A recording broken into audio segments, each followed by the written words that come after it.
Díobh is mis Daire and Eimear, agus is mis Iarmhaí Kiely, agus imóí peile sin leis an fear an Circí. Enough ba mína cleachtadh an Ruathar, is bunt go lééis seo a úsáidtear chun taisteal suas an fork. Chun an Ruathar dhéanamh beidh graim ar an léaróid le do lábha, an sin aithrí go dtí lábhháin é agus léig an léaróid síos ar do ílecha. Cic an léaróid ar ascút féin le do bhar cíní sínta idir thró.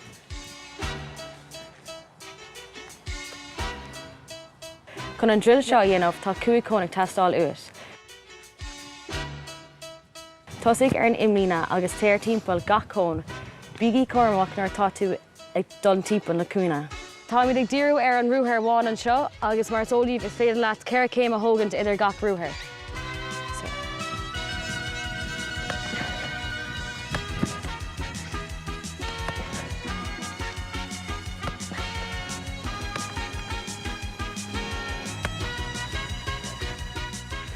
Cumad a ceann suas agus tú ag duine bhéh seo, chun cosca chur aon timpistí ach fós ag díriú ar an léaróid.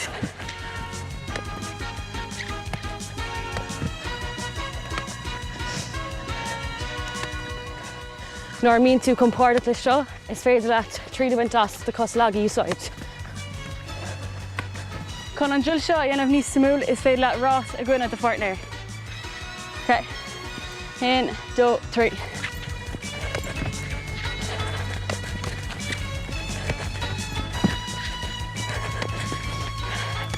Bhí an bua agam. Tásúil agam go bhain sibh tainmh as an drill seo go n-éirí libh agus bin trí las sa bhaile.